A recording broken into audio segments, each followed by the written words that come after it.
20 minutinhos, tá? Vamos fazer uns 20 minutinhos, porque a gente gastou bastante tempo nos últimos dois módulos. Bom, meus irmãos, estamos no último bloco, Teologia Sistemática 5, a matéria de Eclesiologia, último bloco do terceiro dia de aula. Então, vamos aqui agora, né, para a próxima página do livro. Nosso irmão Gruden, na 726, na sua, é o item 2, Igrejas Falsas e Igrejas Verdadeiras Hoje. Então, no seu livro, Elisângela, que página, por gentileza? 1161. Joia. Então, eu quero agora fazer um suprassumo aqui desse assunto. Então, leia para nós, Elisângela, as primeiras linhas, por gentileza, aqui desse segundo ponto. Igrejas verdadeiras e igrejas falsas hoje. Diante da questão proposta durante a Reforma, se a Igreja Católica Romana era uma igreja verdadeira, o que dizer da Igreja Católica Romana hoje? É uma igreja verdadeira? Né? É uma pergunta, né? É uma igreja verdadeira? Então, é uma igreja verdadeira? Aqui parece que não podemos simplesmente tomar uma decisão no que diz respeito à Igreja Católica Romana, como um todo, em virtude de sua grande diversidade. Dá uma pausa aqui, dá uma pausa. Não é a aula, tá, minhas irmãs, irmãos, não é a aula, então eu não vou agora dissecar. Mas ao longo desses 2000 anos, e principalmente da Idade Média, tá? Vamos por a Idade Média, que começa ali por volta do ano 500, anos 600, de lá até 1500, vários movimentos saíram dentro da Igreja Católica, que eles, por exemplo, queriam, inclusive, serem assim considerados como grupos importantes, como se fosse, por exemplo, grupos monásticos. Vamos dar um exemplo aqui. Francisco de Assis, com os franciscanos. É um movimento que nasce dentro da Igreja Católica. Não pense vocês que os franciscanos não causaram um dissabor muito grande aos católicos. Causaram. Francisco de Assis, ele é esse revolucionário. Na cosmovisão dele, ele quis viver na íntegra o que Jesus viveu. E quando a gente começa a estudar a vida dele, por isso que, irmãos, olha, a matéria de história eclesiástica para um seminarista ela é importantíssima. Porque vários movimentos nascem dentro da Igreja Católica, eles são pressionados muitas vezes a parar com essas besteiras de querer seguir só a Bíblia, geralmente é assim, tá? Querer seguir só a Bíblia, e porque aí, quando eles começam a seguir a Bíblia, eles têm que rejeitar o quê? Eles têm que rejeitar aquela história que já agora foi canonizada. Por exemplo, as relíquias, os novos dogmas. E aí é onde vão tendo os conflitos. Então, por exemplo, vários grupos vão saindo. Então, quando a gente fala da Igreja Católica, a gente não pode pegar tudo e colocar dentro de um pacote. Falar assim, não, tá tudo. Porque houve grupos, irmãos, e houve reformadores e movimentos, por exemplo, um movimento são chamados valdenses. Pedro Valdo. Esse movimento dos valdenses dentro da Igreja Católica foi muito forte. E assim como outros movimentos que surgiram aos milhares e a gente não tem nem conhecimento. E quando a gente pega e olha de uma forma geral, a gente põe tudo dentro do mesmo balaio. Eu acabei no módulo anterior de falar um pouco para vocês sobre alguns costumes da Igreja Católica Ortodoxa grega e russa. Porque a grega e a russa ela tem uma proximidade, tá, irmãos? Seria a mesma coisa, mas seriam gestões diferentes. Mas os ortodoxos, chamados católicos ortodoxos, eles, por exemplo, na questão, na controvérsia iconoclasta, até hoje eles são muito sérios. a prática de se adorar ídolos, eles não têm o costume de literalmente orar aos ídolos. Por quê? Porque eles enxergaram que isso era uma atitude errada, segundo a Bíblia. Então, lá você vai numa igreja católica ortodoxa grega, tem todas as suas tradições, mas eles não costumam. Agora, quais são os pontos que nós discordamos veementemente? Por exemplo, a adoração a Maria. Eles têm, sim, que Maria, aquela ideia da mariolatria. Então, nós somos contra, absolutamente. Mas algumas práticas deles e alguns movimentos que saem da Igreja Católica, e aqui, irmãos, temos Igreja Católica Copta, que é no Egito, temos Igreja Católica na Pérsia. Sabia que tem católico hoje lá no Irã? Grupos católicos que se mantêm, que não são muçulmanos, são perseguidos lá dentro do Irã. Sabia disso? A gente nunca ouviu falar, né? Mas existe. Assim como os coptas são no Egito.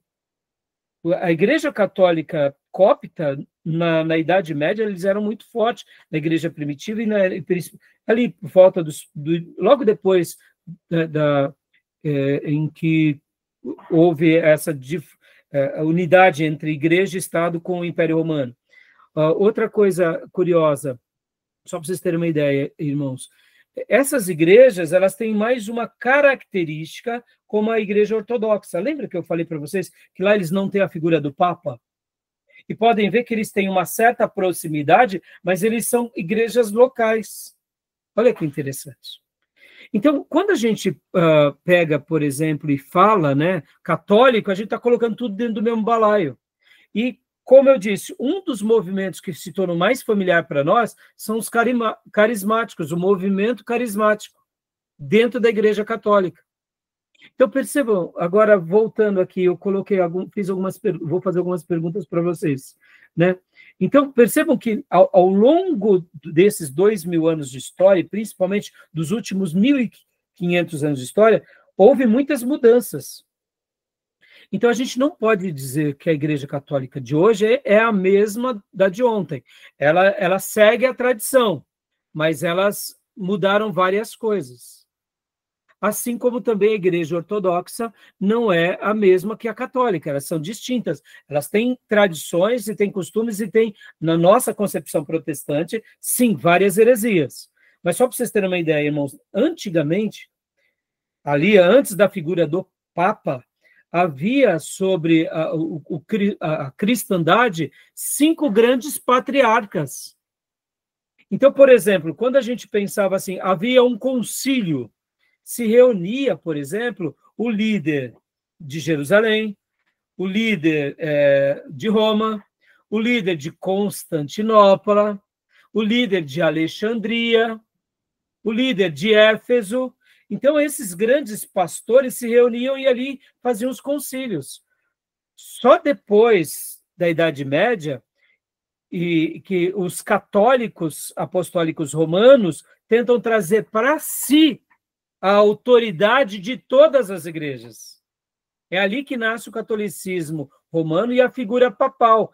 Mas, ao longo dos próximos séculos, isso também não era muito bem visto. Lembra que na última aula, até o Júnior lembrou, né? Porque teve período da história católica apostólica romana que tinham 3 papas, irmãos. Entenderam? Só para vocês terem uma ideia. Então, é importante vocês saberem de tudo isso para a gente não se perder. Porque agora aqui existem igrejas falsas e igrejas verdadeiras hoje. E voltando, né, que nem eu tinha falado há pouco para vocês, olha só. Então, ficou clara essa análise? Vamos lá, meus irmãos. Tá bom, pastor, o senhor falou tudo isso e vamos chegar agora aqui a uma conclusão.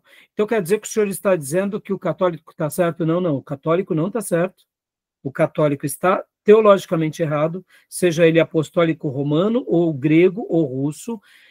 Eles, infelizmente, praticam dogmas e doutrinas que vão contra a palavra de Deus, por isso que nós não compactuamos, mas eu não posso dizer que grupos que saíram dentro deles não acertaram em certas medidas.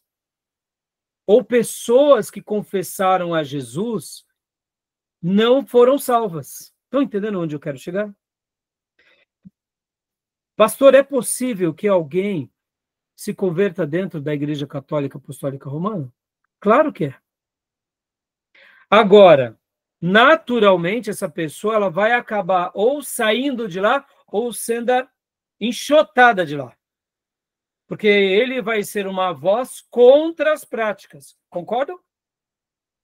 Mas eu não posso dizer que Deus não pode fazer isso, até porque, meus irmãos, Lutero era um monge católico. Ele não quis reformar, ele não quis criar uma nova igreja, ele quis reformar a sua igreja. Está entendendo?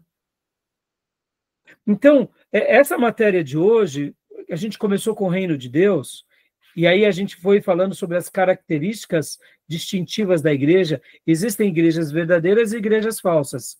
E igrejas falsas e igrejas verdadeiras. Ou seja, a gente tem que saber que Deus pode estar realmente fazendo obras no meio dos católicos agora. Nós não compactuamos, nós não endossamos, mas nós oramos para que Deus continue salvando, libertando e continue levantando vozes lá dentro, como foram essas que eu falei há pouco. Pessoas que sacudam as estruturas, façam com que eles resgatem as escrituras. Porque se nós tirarmos todas as doutrinas erradas do catolicismo, é uma igreja cristã, irmãos. Percebam, a gente está tão distante deles e, ao mesmo tempo, tem coisas muito próximas. Muitas vezes a gente tem uma aversão tão grande do catolicismo, mas a gente tem que ter compaixão por eles. Agora, vamos falar sobre o protestantismo, e onde eu quero chegar. O protestantismo atual, hoje, nosso, é diferente do protestantismo ali puritano, que nasceu ali com os grandes reformadores. A gente tenta buscar voltar àquelas mesmas práticas, mas a gente não pode dizer que ao longo também desses 500 anos, dentro desse protestantismo também eles não se enveredaram por caminhos perigosos, como eu disse, o liberalismo, as seitas que nascem do protestantismo, Testemunha de Jeová, Mormons, porque são igrejas que o autor, inclusive, ele vai citar aqui, literalmente, que não são verdadeiras. Mas vamos pegar aqui também movimentos, como o movimento pentecostal, avivado, ou seja, igrejas verdadeiras. Mas vamos pegar agora também o movimento neopentecostal, que começa com o movimento pentecostal. E hoje são seitas dentro do protestantismo. Também, quando nós fazemos as nossas denúncias, a gente também tem que ter compaixão para tentar esclarecê-los, para tentar abrir os olhos. Por quê? Porque eles se enveredaram por um caminho, eu diria, de práticas mercadológicas e seculares e humanas e até mesmo espirituosas. Mas, querendo ou não, são igrejas que deixaram de ser verdadeiras e se tornaram igrejas falsas, mas recebem nome de igrejas verdadeiras. Percebam, eu estou gastando esse tempo porque eu até quero concluir agora, irmãos, com isso, né? Que a gente não entraremos agora no propósito da igreja, porque não vai dar tempo. Mas é importante a gente saber e não limitar. Lembra, nós abrimos a aula de hoje lendo Atos, ou melhor, Romanos 10, do 9 ao 13. E a síntese é: aquele que invocar o Senhor será salvo. Aquele que clamar ao Senhor, ele vai realmente... Todo aquele que invocar o nome do Senhor será salvo. A gente não pode dizer, muitas vezes, para uma pessoa que ela se rendeu a Cristo, que ela não pode ser salva. O que a gente tem que fazer é limpar ela das arestas erradas, sejam neopentecostal ou, quem sabe, até mesmo um católico, porque é possível que pessoas dentro do catolicismo estejam se convertendo agora, estejam abrindo os olhos a Cristo, a obra de Cristo, estejam deixando, assim como houve a controvérsia iconoclasta praticada pelos ortodoxos gregos, é possível que agora muita gente está tendo essa mesma crise. Não vou mais se ajoelhar por uma imagem, não vou mais fazer aqui dos sacramentos algo que obtenha a salvação, porque eu estou aprendendo com a Bíblia que ele é o Salvador. Mas a pessoa ainda não, por enquanto, ela ainda está ali presa àquela situação. Como eu disse e repito, eu acredito de todo o coração que ou ela sairá ou ela será enxotada, ou ele. Por quê, meus irmãos? Porque causamos mal, né? Principalmente quando somos uma voz contra, ó, tá errado isso daqui, padre, tá errado isso daqui, pastor, tá errado isso daqui. Chega uma hora que a gente ou a gente vai embora ou a gente é enxotado. Mas deu para esclarecer, meus irmãos, o ponto de hoje? Porque o reino de Deus é muito maior do que a gente. E como eu disse para vocês, irmãos, na história da igreja tivemos movimentos que foram muito fortes. Eu não sei se eu deixei alguma dúvida aqui para vocês. Eu tenho. Pode falar. 3, na verdade. Seguindo aqui essa linha de raciocínio das mudanças que foi acontecendo na igreja, basicamente foi cultural, né? Que foi acontecendo aos pouquinhos. Que ponto que a gente está hoje, então? Porque se foi a igreja primitiva, aí virou católica, aí do católico virou protestante. Protestante, com essas mudanças todas, a gente está ainda protestante, mas protestante esquisito ou já é um outro nome? Por isso, não. Num primeiro momento, Beatriz, o protestantismo ele se estabeleceu. A palavra evangélico que se distorceu, né? Somos uma igreja evangélica. Olha só que interessante. A palavra evangélica ela é mais escriturística do que o protestantismo. Porque evangélico vem de evangelho. Protestante veio de um ato na reforma, eles protestaram. Mas se consolidou que a igreja evangélica de verdade, ela ainda continua com os traços protestantes, porque ela protesta contra todo erro. E a igreja evangélica, infelizmente, principalmente nesses últimos anos, eles se enveredaram por um caminho muito liberal.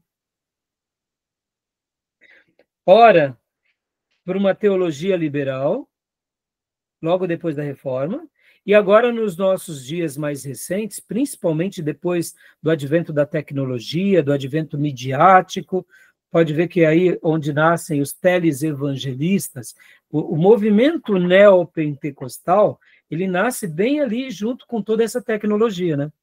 E perceba que eles são chamados evangélicos, mas de evangelho não tem nada. Quando a gente acompanha a prática de um neopentecostal e lê a Bíblia, você fala assim, não, mas está totalmente errada.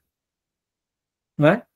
Então, o nome, assim, por isso, é errado sermos chamados de evangélico? Não. É nosso esse nome. Mas hoje é perigoso, porque os neopentecostais, eles são evangélicos. Mas os neopentecostais não gostam de ser chamados de protestante. Até porque neopentecostais não protestam. Eles são soldadinhos de chumbo que seguem aquele líder cegamente e aceitam segui-lo. E o pior de tudo não é eles seguirem, é aceitar seguir. Mas por que eles aceitam seguir? Porque aquele falso profeta ou aqueles falsos profetas prometem o que eles querem. Ou seja, eles são presos pelas suas próprias ambições.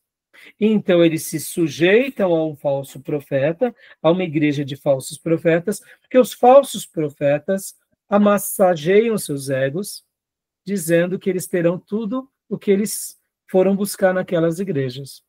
Ou seja, é uma atitude consciente, não diga que não é, mas é uma prisão espiritual. Então, assim, o nome protestante, ele se perdurou, porque ele resgata esse lado do que nós protestamos.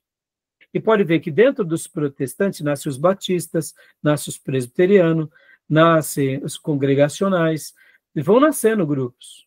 Por que nascem esses grupos? Porque são grupos independentes que protestam, que acham, que questionam. E aí, pastor, é ruim? Não, é melhor assim. Por quê? Porque demonstra que você não está debaixo de um cabresto. Então, eu particularmente vejo que esse lado né, do questionamento é importante. Nós precisamos ter isso, Beatriz.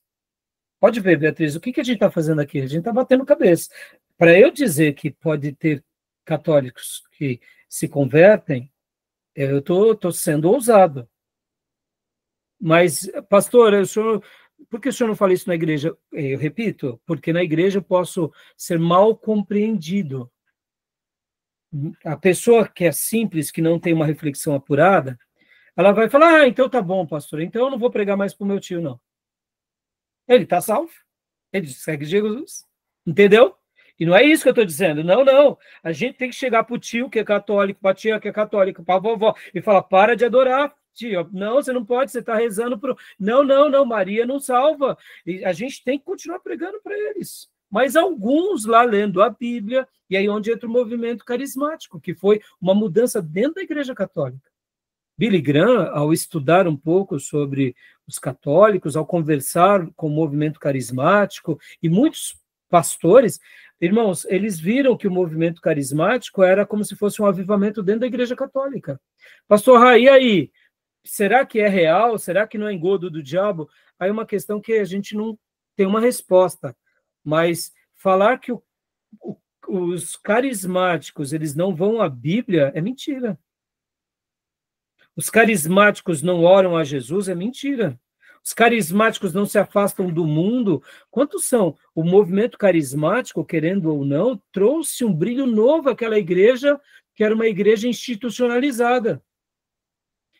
Trouxe Pode ver que grupos carismáticos pregam para que os jovens não tenham relacionamento sexual antes do casamento. Padres católicos pregando contra adultério lá. É a coisa mais linda. Ou seja, percebam, está tendo. Então, irmã, o que a gente tem que fazer? Orar. Agora, compactuamos? Não compactuamos. Eles não são a única igreja verdadeira.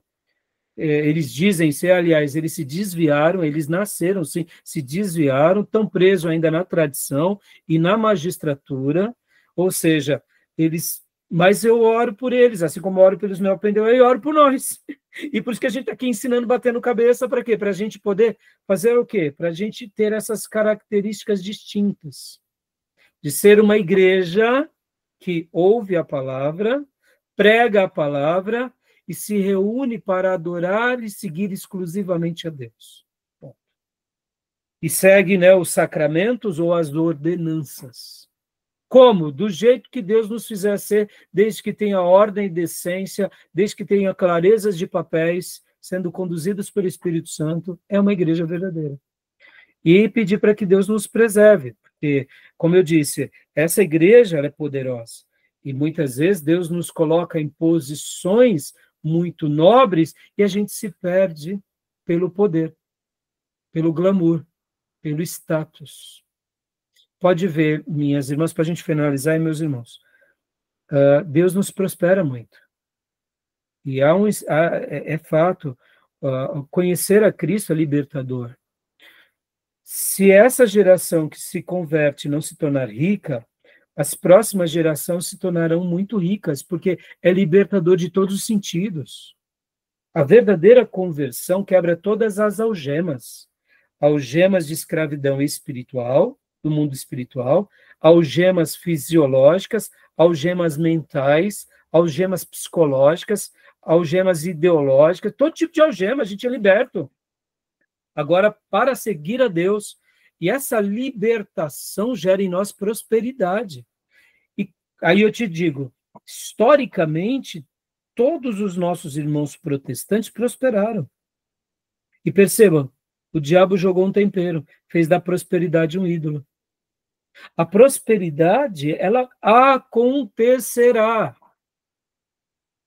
Isso é inquestionável. Se a nossa geração, que é os primeiros convertidos, não se enriquecer, tem problema. Os seus filhos serão ricos muito mais que vocês, e os seus netos e bisnetos serão muito mais, porque essa educação. Perceba, olha a aula de hoje. Nós falamos sobre reflexão, nós falamos sobre apontamentos, questionamos, estou questionando as nossas bases. O que é isso, senão uma libertação? A gente pode argumentar, e deve. Isso gera libertação em nós. É claro que a gente, com isso, vamos prosperar, porque nós não seguiremos qualquer pessoa. Mesmo quem nos ludibrie, a gente vai, opa, peraí, tem erro aqui, erro doutrinário. Mesmo alguém que venha com poder ou com glamour, a gente vai estar nas escrituras, não está, ou seja, isso tudo é libertador. E perceba que essa igreja que prospera, muitas vezes ela acaba indo para um outro caminho. Ao invés de fazer da prosperidade agora um instrumento para a glória de Deus, faz da prosperidade uma coisa dos seus próprios deleites. Perceba que a história está se repetindo. Assim como Deus prosperou Israel para que eles fossem uma nação sacerdotal no mundo, e eles se enclausuraram, assim acontece com a igreja. Às vezes Deus nos prospera para que, por meio da nossa prosperidade, a gente abençoe muitos, a gente quer ficar agora curtindo as nossas riquezas. Não, perceba, Beatriz, só para encerrar aqui, desculpa, viu, irmãos?